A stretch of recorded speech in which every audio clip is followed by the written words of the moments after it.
You are listening to 10,000 Swamp Leaders. Leadership conversations that explore adapting and thriving in a complex world with Rick Torsett and guests.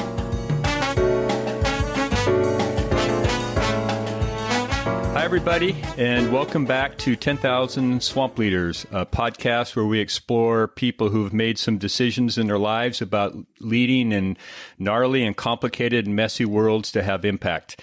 Today's a special day for me because I get to have a conversation with a friend that I met, Kate, I'm going to say probably 10, 11 years ago now, it seems like, at Oxford University. Kate Cooper is my friend who's joining us. She walked into an alumni gathering that we were having to educate us, and she held us spellbound. She made us work. We did some scenario planning work at the heel of Rafael Ramirez. She's been an influential voice in my head ever since. The first thing I learned from her is how easy it was to publish a book, because all she did was send out an email to 80 people and they wrote the book for her, but she changed the world around with it. The book is called The New Optimist, Science View of Tomorrow. That book's been out for a little while, Kate. You're probably due for another book here. Kate comes from Birmingham. She works on the board for the Birmingham Food Council. The Food Council's mission is we aim for the people of Birmingham to enjoy safe, tasty, healthy meals and eat them in good company. I want to talk about the good company part here before we get done, Kate. I find her a remarkable woman. She tells me she's not a leader. We'll dig into that a little bit. She's got her own version of what she does, but let's let Kate tell the stories. Kate, welcome to the swamp. Nice to have you here. Nice to be here. I want you to begin where you want to begin on your journey. Why don't you start by telling us a little bit of your story, your background, wherever you want to begin, and we will go wherever you want to go, and we'll also probably chase down some loose ends that you don't think are important, but maybe actually the reason people are joining this call. So where do you want to begin? What's your story? Well, it's a long one because I'm an old woman. I'm a lippy grandmother. I have said, actually told you that I'm a lippy grandmother. I suppose you mentioned The New Optimist. I think that kind of changed my life. It was in 2008 when I started that, and the end of 2008. I had been ill with viral encephalitis before then, and I'd spent about 15 months sitting in an armchair not reading a newspaper. So I knew that I couldn't do the previous job I had, which was a consultant sort of, darting everywhere. And it was my 60th birthday at the end of 2008. And I decided we have a state pension here in the UK and university pension because I'd spent some time in a university. And that gave me enough to live off. It didn't give me enough to sort of buy a house or a car and that, but it gave me enough just to pay all the bills and feed myself and that kind of stuff. And that was enormously liberating. And I thought, well, what do I really want to do? And I decided that I wanted to put science and scientists on the map here in my home city of Birmingham, which is almost literally in the middle of the United Kingdom, or in the middle of England.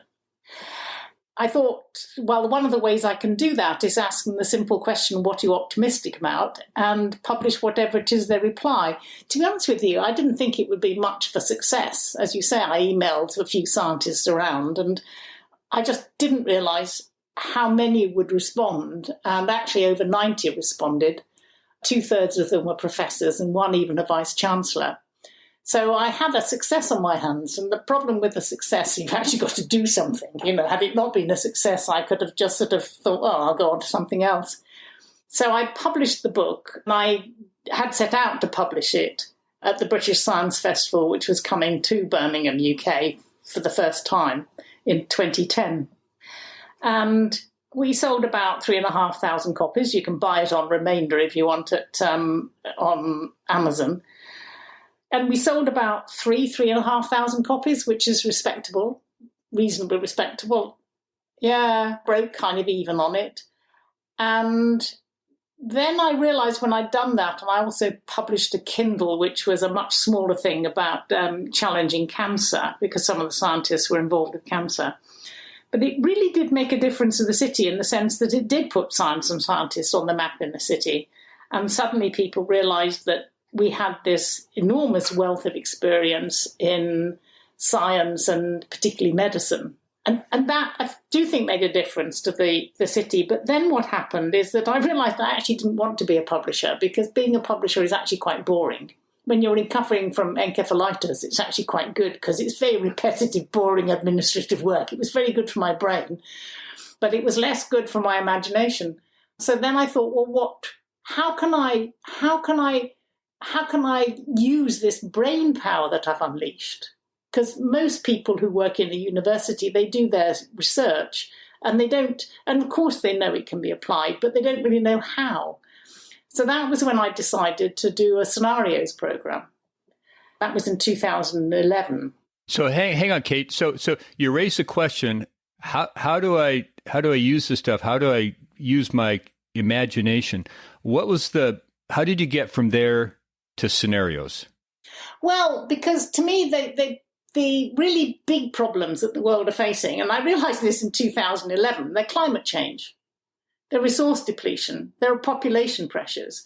Now, the problem with getting engaged with any of those things is that they are very, very big.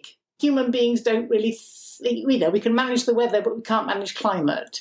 They're big in terms of geography and time. Resource depletion, I mean, you don't actually see that. It's not something you can latch hold on, but it matters. Think of water, think of nutrients in the soil, think of land.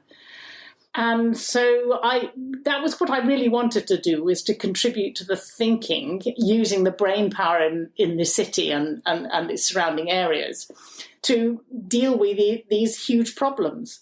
And the reason I chose food basically, if you run a scenarios, you've got to have a time frame, you've got to have a geography, you've got to have a topic. And to me, the time frame usually in scenario planning is about 20 years.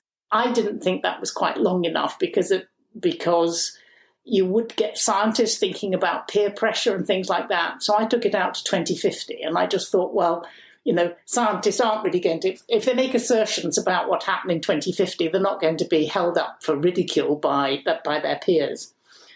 But I wanted their expert perspective on what was going to be happening by 2050. I chose Birmingham because it has a local council, it has a decision-making forum, it's local government, so I knew that I could influence decision-making. I didn't choose, the United Kingdom. There's no way even a lippy grandmother can influence national government unless she lives in London and is, more important than I am. And I chose food as the topic because if you look at food, you're also looking at climate change, resource depletion and population pressures. And that's the reason why I set up the scenarios program.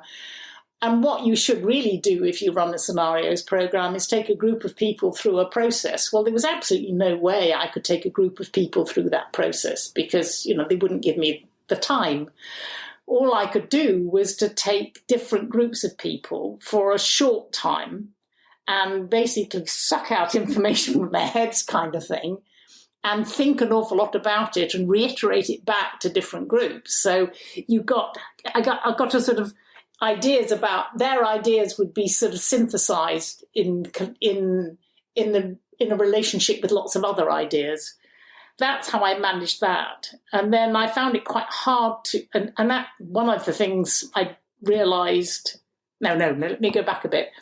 Then what happened after I did the scenarios, in effect, you should really do a kind of like a fictional version of the future.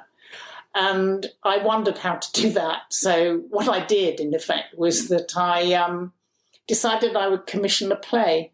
I know, it sounds a bit bizarre, but I did. And I got the Arts Council England to fund it. They were so surprised to get an application for an arts project from an organisation called Science Forward Limited, which was the limited company I was working on to get through this.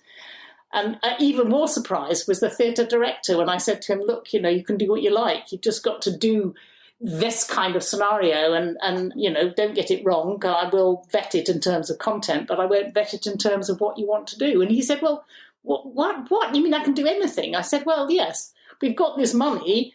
The base case that I have is that I stand up in front of an audience and I read out the report I've written. You must be able to do something more imaginative than that. Which he said, yes, I can. So I'm thinking you might be the only person on the face of the earth who's actually turned scenarios into a play, a musical. Well, this wasn't a musical, though we did have a musician. As a result of the scenarios, then, bizarrely, we had what was called the horse meat scandal here, which is when a lot of horse meat entered into the human food chain and everyone got terribly worried about it, and quite right too, they should have done. That was when I commissioned a musical about food crime, because I just thought no one's going to read a government report. We were involved on the government report because the guy, Professor Chris Elliott from Queen's University, Belfast, was put in charge of this government report. And I'm not quite sure why he talked to me, but he did talk to me. I think he thought, I met him down in London for the first time. I asked him, the first question I asked him is, how much time have we got? And he said, a couple of hours, which astonished me, given the fact that he was terribly important. And then I thought, hang on a minute, he's wasting time with me before his flight back to Belfast. Well, fair enough. And after about, 10 minutes conversation, I said to him, you can talk to scientists as easily as I can, more easily than I can. You're a professor after all. You can ring up anybody and they'll listen to you. I have to persuade them to listen to me. And then he turned to me and he said, do you know the decision makers in Birmingham? Birmingham, my home city. And I said, well, of course I do. It's quite a small city. It's only 1.2 million of us, I think there are now. There was about 1.1 million then. Of course I do. If I don't know them, I'll know somebody who knows them. And then he said to me, what we want is a scenario, a best case scenario of how a city can tackle food crime. Would you be able to organise that? And I said, yes, of course I could, thinking furiously, how the heck do I do that? You do it, of course, by putting people together in a room and working through some scenarios. The trick is to choose the right people. And by that is not the individuals. It's that you need somebody who understands food safety. You need somebody who understands environmental health. You need somebody from the police force. You need victims of food crime. So you need poor people are disproportionately affected. So, we got people in from a place for homeless young people and got them to talk. And of course, the professor was far more interested in talking to a homeless child, homeless 16, 18-year-old, than he was talking to, shall we say, the head of food quality in a large company. Because he can speak to the head of food quality in a large company any day, but he can't talk to a kid who's suffering this. So it was that was a great, we had probably 50 people in the room, and I had 2 facilitators. I had somebody else doing video interviews. We recorded everything with permission, obviously, and got people to transcribe them. And then a group of 3 of us sat down and thought an awful lot about what we'd heard and came up with the best case scenario. And indeed, what was interesting about that is when the government report appeared, the Elliott Review it's called, we didn't get the last word. We got the last 2.5 pages of the report, which I thought was pretty neat. And as a result of doing those food scenarios, then I was asked, I was asked before the food crime, before Chris Elliott and the food crime, I was asked by the city's then consultant dietitian if I would set up the Birmingham Food Council as an independent voice, to which I said yes. I think the advantage of me being in charge of it and setting it up, obviously I brought people in to do it and got a legal framework and all that kind of stuff, is that I'm not a foodie. I have a huge appetite, as you may remember, but I'm not a foodie. I'm not, if somebody will cook a meal for me, thank you very much, I'll eat it. I'd far rather they cooked it than I cooked it. And I don't have any isms. I just have a very healthy appetite and I have a very healthy diet. But I don't care very much about food. And I think people who care very much about something aren't necessarily the right people to run it because they can't see the wood for the trees kind of thing. Well, the Birmingham Food Council, because I don't have any isms, I don't have any sort of, ideas about, I don't have oughts and should about the food system or what you and I should eat. Well, I've got a few now, I have to say. But So let me ask you, though, because you started this piece by saying it changed your life when you said that. So what changed? When you look at it, what changed? I had an income. What changed in 2008? I had an income. I could do what I liked. Right. But you said doing the book also changed something. Yes. I think, I don't know. I've constantly reinvented myself. So it was no big deal that it changed me. I expect to be changed by the things I do. I don't know. I mean, there's plenty of other things in my life before have changed me. You know, you're the product of, everybody is the product of lots of different things. I think what's liberated me since December 2008 and my 60th birthday is that suddenly I no longer had to earn a living. I no longer had dependents to look after. So, you know, that's an expense and time, it's a lot of time you have to spend. So I felt enormously liberated then, enormously liberated. I could do whatever I liked. Nothing. I could do nothing if I wanted. Can't imagine that happening. You've thrown this out a couple times, and you definitely pass it on to me in our email exchange in advance of setting this up, that me telling you what 10,000 Swamp Leaders was the title, to which you've reminded me several times that you don't think yourself a leader, so we'll come back to that. But what you do call yourself is a lippy grandmother. Yeah. So let's start with lippy grandmothers as a capacity that people might want to emulate, because it's serving you well. So what do you know about? I mean, what is lippy? When you say that means something to you as a way of action. Yes. So what is that all about for you? I think it's speaking my mind and speaking truth to power. I think that's the two things. And I think it's very difficult in today's world to speak truth to power, because people, it comes back to, you know, they don't feel they can. And indeed, there's a price to pay for it.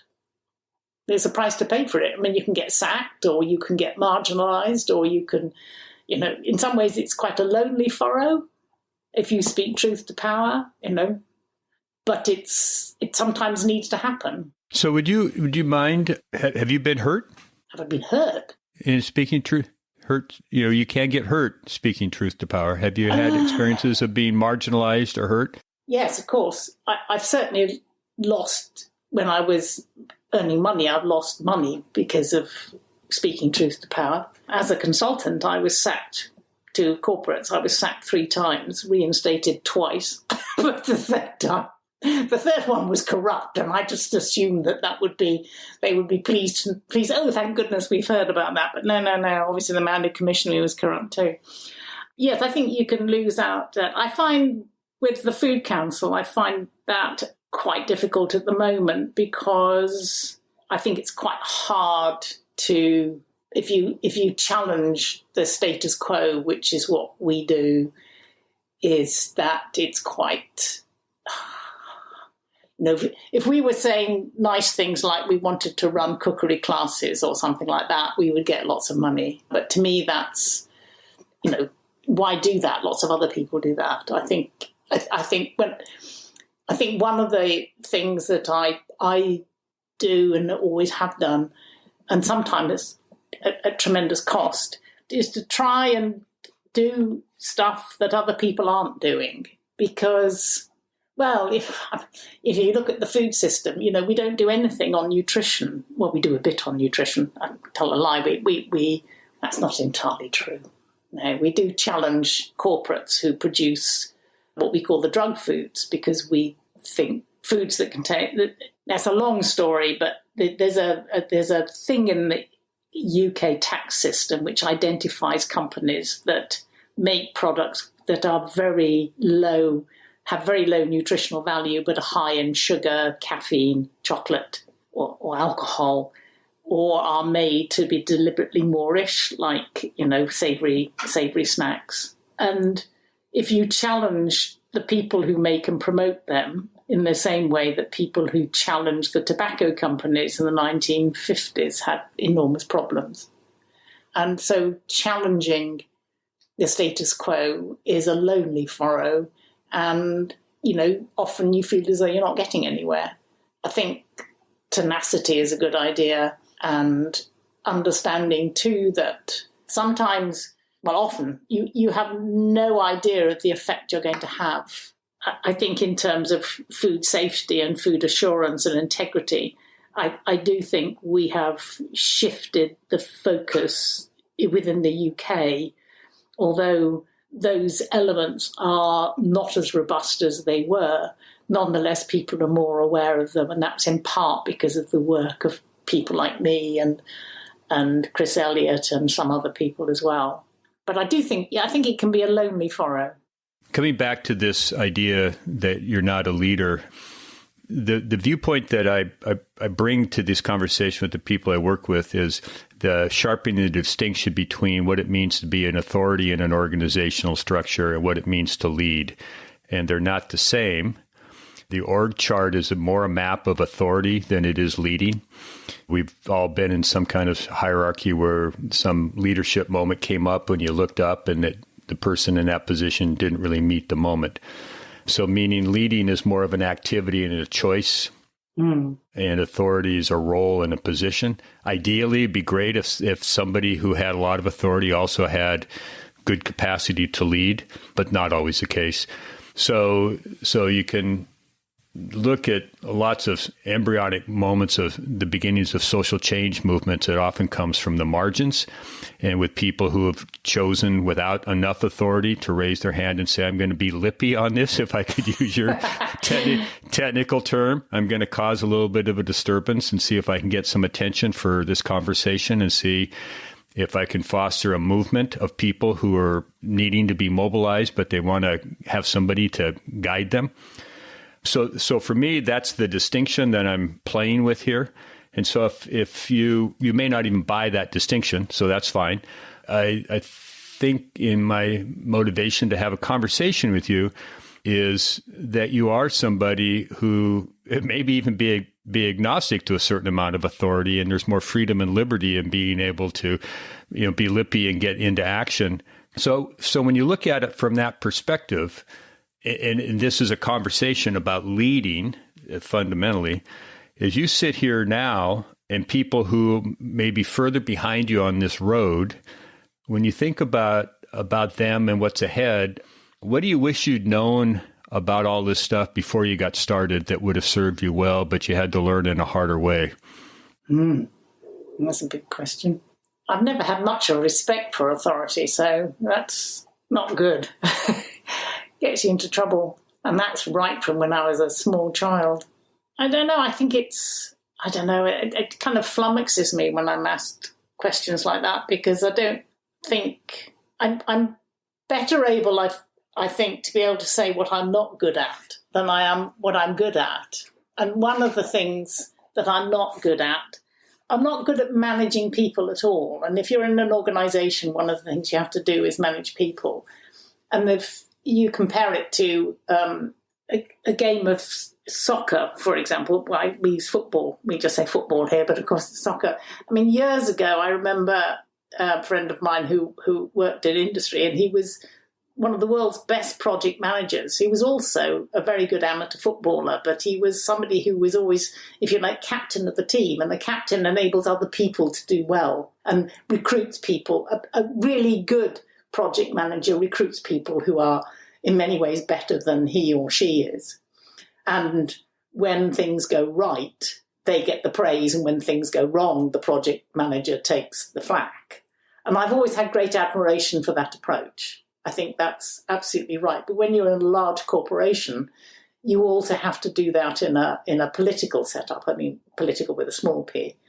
And those kind of setups, I am really bad at managing. I just don't like them. I just think they're a kind of, I just can't handle it, basically. I don't like being told what to do. There's me spending quite a lot of my time telling people what to do. Well, I don't. I think my skill, if I have one, is to get people who, I think of the Food Crime musical as a classic example of my kind of behaviour, is that I recruited a musician and a lyricist and told them what I wanted it to be. I told them what I wanted it not to be, but what I wanted it, the effect it wanted to have, and then trusted them to be able to deliver that. And the editorial control I had was you've got to get it factually right, so that if somebody who was an environmental health officer or somebody who worked in the food lab, they wouldn't think it was nonsense. So I did have some editorial control. But as far as the storyline was concerned, and the training of the community choir, and, the lyrics were concerned, and, the director who put it on and the producer who made it all happen and all that kind of stuff, all I did was to put forward this idea and recruited people who I knew were extremely competent at doing what I was going to ask them to do, but not in the context in which I was putting them.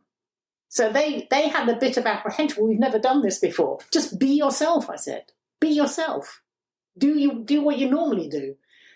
I'm in charge of the context in which you're operating. It'll work. And lo and behold, it did. And it wasn't rocket science. It was just a matter of going ahead and doing stuff. What I'm not good at doing is doing that kind of stuff and in an organisation where you have to ask for permission. I'm just not good at asking permission for things. Well, let's dig into a little bit about the thing you're good at, though, because I think that, I suspect there's some craft in there that's worth exploring here. Meaning, so you're doing the musical, and you got to bring these musicians in, and there's some specific things that they need to cover in order for it to be complementary to the larger project. So it's your job to define those ground rules, right? And then give them the freedom and permission to use their creative craft inside that to dance with that component that you've given them, along with their abilities as musicians to bring something cool to the table that you couldn't imagine, but you're banking on it. Yeah. Creating that space for people to be adults and free to use their gifts and talents is not common, I'm going to put forward. But in a setting where you're trying to get work done in a collaborative way and you don't have authority, it strikes me that's about the only move you got. But not most people understand that. And so I'm wondering, what have you learned about how you create the space so that people can be themselves and do the great thing they're doing in collaboration, so that you get this better outcome than had you not? What do you know about that? Well, interestingly enough, I view the whole thing as theatre. I had, in 2003, there was a school reunion. So, I left school in 1966, a long time ago. What I wanted to do when I left school, I actually wanted to go into directional theatre production. I wasn't quite sure with the difference between the two. But I just wanted to be able to, I put on plays at school, I organised that kind of stuff. I never wanted to be a star in them. I never wanted to participate in them. I don't mind standing up on my hind legs and talking in front of an audience. That's fine. I can do that. That's not a problem. I spent the 1970s as a school teacher, a secondary school teacher in a rough part of town. I can do that. That's what I wanted to do. I wanted to go into basically the theatre. Good job I didn't, because I'm hopeless at staying awake at night. So I wouldn't have done well there. But years later, in 2003, this woman came up to me who was about 3 or 4 years younger than I was. So she was a little kid when I left school. And she said, "Oh, Kate," she said, "it's wonderful to see you here. You are such a brilliant musician." And I went, "No." I wasn't okay. I was good enough to play the organ or the piano or something like that in school assemblies, but I wasn't a good musician by any stretch of the imagination. What I was good at doing was getting other people to train choirs, to do this, do that, and the other. And I think that what I'm good at is putting, with the Birmingham Food Council at the moment, we're looking at various scenarios about how the UK could be better prepared for future food shortages and scarcities, because they're coming our way. We've already got them, of course, in this country at the moment. We've got empty supermarket shelves and things like that. But how can we be better prepared for what's down the line?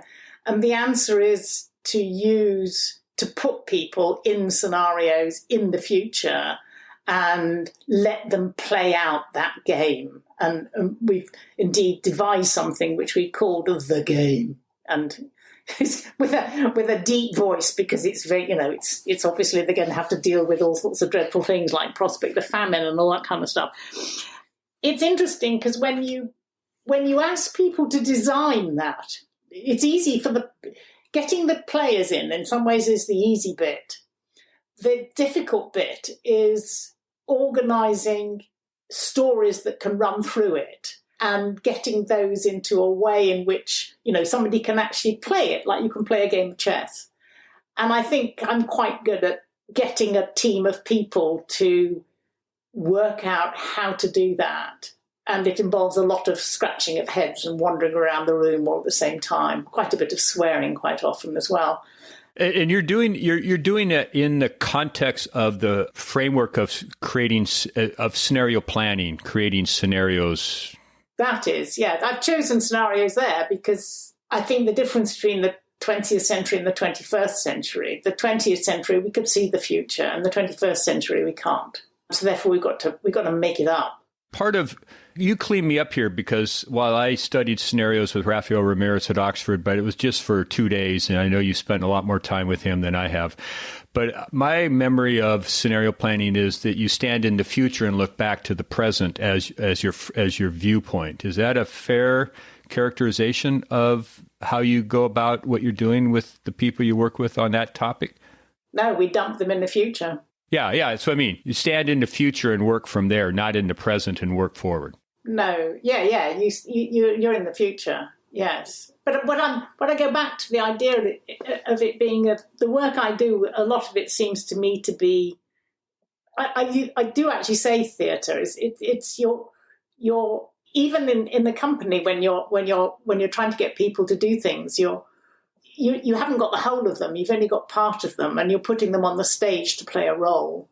Every so often, you find somebody who comes out of the role and is a fully fledged member of the human race in that moment. And that's when you get some kind of breakthrough, I think, is because then it becomes very real. I don't know, maybe I'm talking rubbish at the moment. I don't know, I think I probably do more than that. I mean, it's not just make-believe. The qualities that I admire in other people are things like integrity, the ability to change their minds. That people aren't. One of the words I loathe is passion. If someone tells me that I'm passionate, I kind of crawl under a log. You can be passionate and you can be passionate and wrong. It isn't a justification for behaviour. I think we've got to have this mixture of dispassion where we look at the world as it really is because it's not in a good place. And I do fully understand that people won't act unless they're emotionally engaged. I absolutely understand that. But being emotionally engaged in a way that's productive as opposed to being a way that's floundering or negative or whatever. I mean, I think that's somehow or other we've got it wrong at the moment. And so what's your, at this point in your professional life and in your whole life, what's your coaching to people who are younger, who are trying to, because most people, I agree with you, bring an overdose of passion and lack either craft or discipline or some separation or some mixture of those to actually get good work done and make progress on these crazy problems they're working on. So what's your advice, counsel to people about what they need as some resources that they would pull from if they're to be the next generation of the Birmingham Food Council or some other initiative related to climate change or social justice or those kinds of things that are top of mind, and we need more people who can actually actively make progress on it? What advice and counsel, because you've earned the right to be a voice of perspective and experience on that. Become very good at failing, I think. Please say more about that. We're not good at failing. Failing's not regarded in our society. Well, worse than that. We've trained our children and trained people, I don't know, even I think of my people in their 40s and 50s. It's very, very hard for people to be able to stand up and say, I got that wrong. And actually, most of the things you do are wrong. And you get, when somebody says, well, I've changed my mind, this is considered to be, unless you're a scientist, this is considered to be, well, you've changed your mind. Well, of course you've changed your mind. The evidence changed. The world has changed. And I find it, one of the things I find quite hard with when, on the occasions when I do, I mean, the Food Council is a small organisation, so I don't often, but bringing youngsters in, I always have to tell them, and I know it's difficult, and I tell them I know it's difficult, but when they get it wrong, they need to tell me sooner rather than later. And I think that is really hard for a youngster to say to me, as an older woman, you know, as lippy as I am, as confident as I sound, to say, look, actually, Kate, I haven't done that. I'll know they haven't done it sooner or later. If they tell me that they haven't done it or they can't do it or it's going to be delayed, then we're into, you know, if there's been a breakdown, declare it. Because the moment you declare it, we're into a world where we can sort things out. And the trouble is with our school system, you know, kids have got to pass everything. What? That's not the world. You know, the idea that somehow you've got to get high grades, that's not how the world works. The world is much more muddled than that. And for what it's worth, I was pretty crap in terms of schooling. So there we go, you know. It hasn't hurt you at all. I don't know about that. But I do think being able to fail, to be tenacious through failure is a very, very good quality. I think tenacity matters, and I think changing your mind matters, and I think integrity matters, and having integrity means acknowledging that you often get it wrong. And even if all you do is acknowledge it to yourself and sort of think, well, I won't do that again. And of course you do. But then forgive yourself when you do. Right. So would you speak a little bit then about what's required when you get a brilliant idea that you think the world would be better served if it were implemented? And that may not be how your process works, but when you know it's something bigger than what you can do by yourself, what's the skill or the craft that you draw on where you start to bring people together and sort of mobilize them, get them in motion around the work that you see as critical here? And then once in motion, what do you know about keeping that movement in motion? I think the trick is to realize you've got to have a number of things on the go at any one time. And only very few of them will actually come to fruition, and it may quite well not be the pet one you've got. So I'm always starting things. Can you give us an example of having several things, maybe in your past, where you had several things going and how it turned out? You forget what you abandon. I think it's quite hard to do that. Certainly with the Food Council, I mean, we started off with a whole host of things we were looking at and then winnowed it down. Then it's a matter of understanding if something's really important. I mean, I think the controlling some of the corporate powers of the drug food companies, I think, are really important, like confectioners, people who sell crisps and fizzy drinks and things like that. All of those people, all of those organisations, you know, I have no problems with their existence, but I do have problems with their existence within the food system. They should be treated like alcohol or tobacco. You know, they should be separate from the food system. You know, fine. If somebody wants to smoke or drink, fine. If somebody wants to eat chocolate all day, fine. But it's not part of the food system. But finding different ways to get that message over when, you know, as an individual, I have absolutely zero power.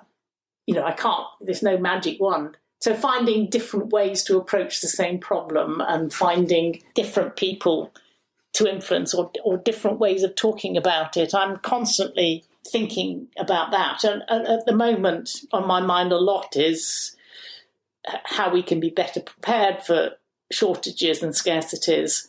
And if there are shortages and scarcities, you know, who goes without and who makes those decisions? They're really important decisions, and we're making them now.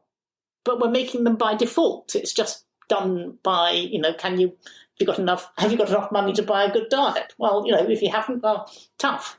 That's not right. So understanding the kinds of thinking that you need to have in order to be able to make those points. So, I mean, in terms of that, for example, we recently recruited to our board an American woman, actually, who's an ethicist. And much younger than I am. I'm delighted to say she will tell me what's what. If I ring her up and say, if she thinks I'm thinking badly, she tells me I'm thinking badly. That is, to find people who will challenge you and disturb your status quo seems to me to be very important. And the older you get, the more important it is to get people who will disrupt your thinking. Yeah. So to flip the field a little bit here, it's important for you to have somebody like that who will speak to your power. Absolutely. Yeah. One of the reasons, when I first set up the Birmingham Food Council, there were 3 board members, because to set up a company, you would have at least, I can't remember what it is now, but anyway, we had 3 board members, and then we gradually expanded it to more. And I was chairing it then. I was both chair and chief executive. That's not called governance. That's called, just wrong. And I remember the first board meeting when it was after about a year, and I suddenly realised I had people in front of me who were prepared to argue with me. And I found it quite shocking. What? And then I thought, hang on a minute, this is how it should be, absolutely how it should be.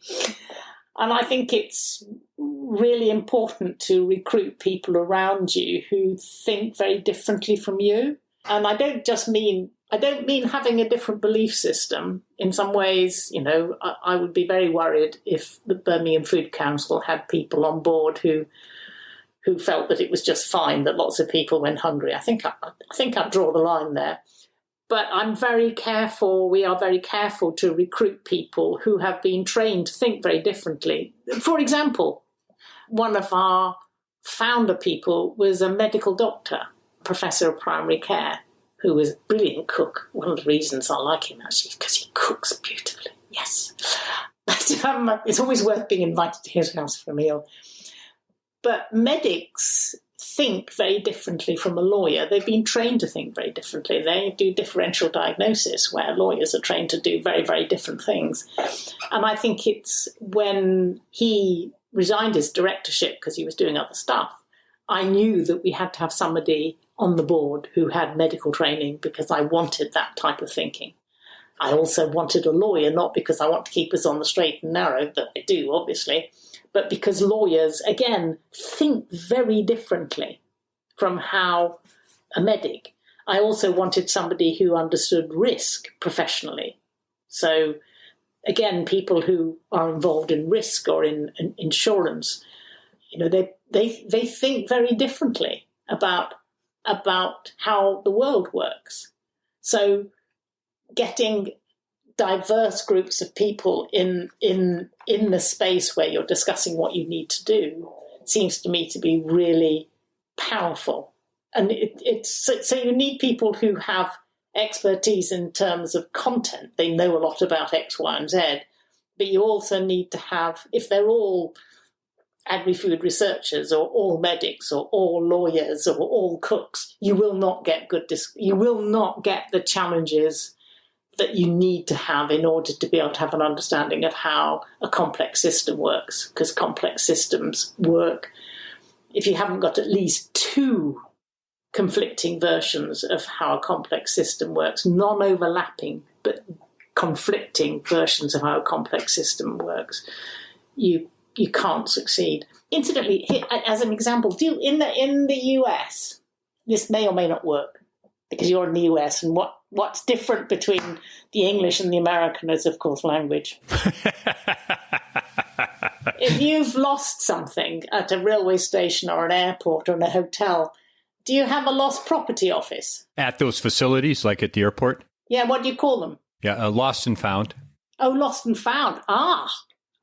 Because in the UK, they're known as lost property. Whereas in France, it's known as objet trouvé, which means found objects. So you have both. We hybrided it. We brought them together. Yeah, but it's interesting, isn't it? Because if you think of lost property and you think of objet trouvé, there's a completely different substructure to the two of them. Very different. Very different. Yeah. And in America, damn. The analogy doesn't work, but you get the gist. I get the gist. So it strikes me in your building your board and having these different mindsets, lawyers, physicians, risk managers, yourself, and probably a few other people eventually found their way in, that the organization minimizes to some degree blind spots as opposed to having people with the same discipline all there because they could likely be all blind to the same thing. Yes. So therefore, it also strikes me that you add a certain dose of higher performance and efficiency and effectiveness because it's hard for the collective to get tripped up around a particular thing because somebody's discipline may catch it out a little bit. Seems plausible that would be the case. I think it is. It is interesting you should say that because last year during the pandemic, I thought that the game, this scenarios game about the future, was dead because, COVID had happened, and here we were. And matter of fact, I had people who played the game ringing me up and saying, Kate, we're in the game, aren't we? I said, yeah, we are. But then I realised that we could actually do another version of the game, looking at how, if you're going to deal with shortages and scarcities of food, or indeed of anything, you have to have some kind of buffer stocks.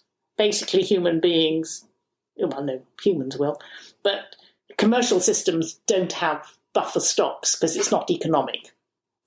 How do you prepare for a pandemic, for example? Do you make lots and lots of vaccines? When do you make it? Blah, blah, And so we were very unprepared for the pandemic, and we've been unprepared for food shortages, scarcities. What happened in the UK is that overnight, on March the 23rd, 2020, is literally half our food supply was literally locked up because we had lockdown.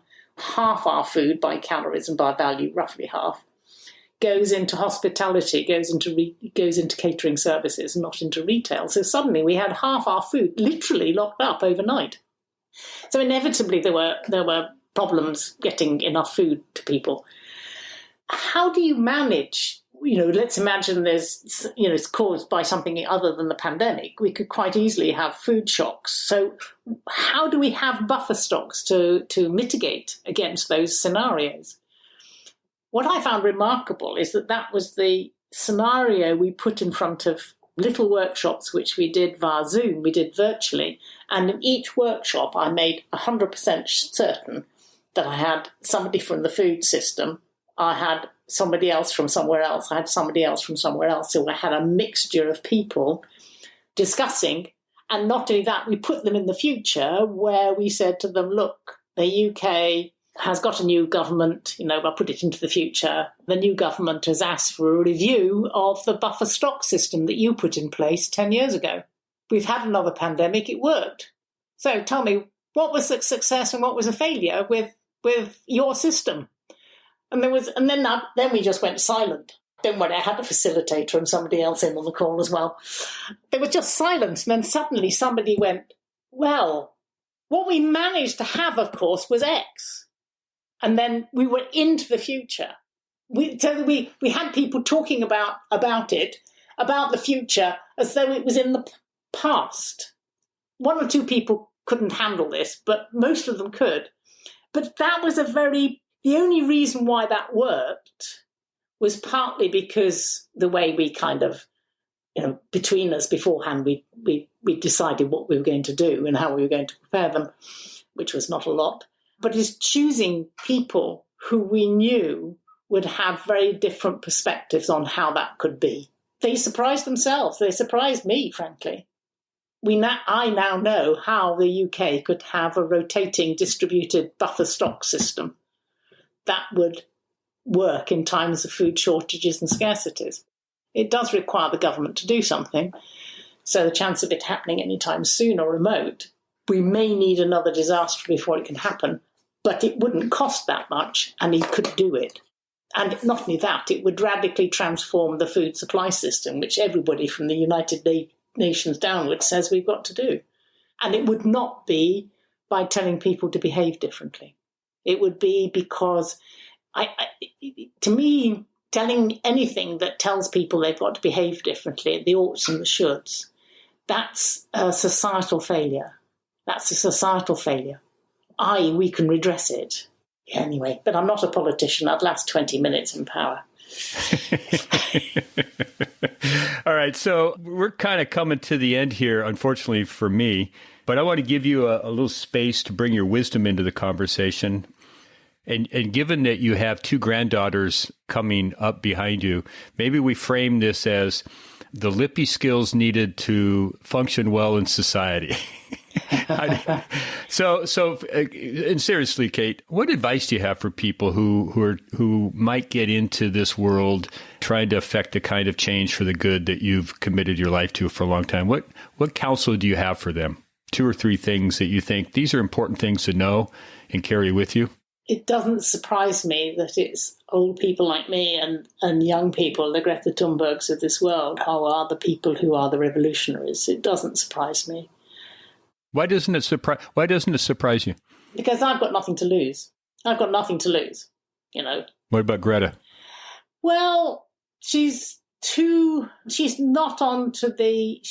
to get onto the treadmill, if you like, of having to put lots of food on the table and pay mortgages and, you know, all that kind of stuff to do with having dependents. So she's free to be herself. I think it's more, it's more difficult for the anonymous Greta Thunbergs of this world, right? Of which there are many. Correct. And I think that one of the things that I think young people today are showing is that they are speaking truth to power. You may disagree with the way they're doing it, but they are speaking truth to power. And the reason why they're doing it is because they have their whole life to lose. I can do it because I haven't got a life to lose. I've had my life. You know, if I died tomorrow, you know, I've had my life. But they've got it because they absolutely know they could lose their lives. And indeed, you know, one of the things I fear for my children and my grandchildren, somebody the other day said to me, you know, when do you think all this is going to happen? This was about water shortages and that kind of stuff. And I've always thought that I will probably live my full lifespan and be okay, but I fear for my children and my grandchildren. I think I'm 72 years old, and I probably, if I live as long as, you know, my previous generation, I've got another probably 15, 20 years to go. I'm not sure I will live that lifespan. I think things are sufficiently terrifying at the moment that might not happen. The disaster may happen within 15 or 20 years, and there's so much that could go wrong. And so I suppose my advice to young people is speak truth to power, risk it. Because if you don't, I fear for their future. But do it from a position of knowledge and not ignorance. Do it from a position of competence, not incompetence. But never, ever be indifferent. Kate Cooper, thank you for this wonderful hour. It's been a pleasure and a joy. It's just great to see you again. And mostly thank you for everything you've been doing. And I know you're not done yet. And so you'll keep doing it. Just thank you for your good work. I appreciate it. Thanks for being on the show. Oh, thank you for inviting me. All right. We'll talk soon. Thank you for listening to 10,000 Swamp Leaders with Rick Torsett. Please take this moment and hit subscribe to follow more Leadership Swamp conversations.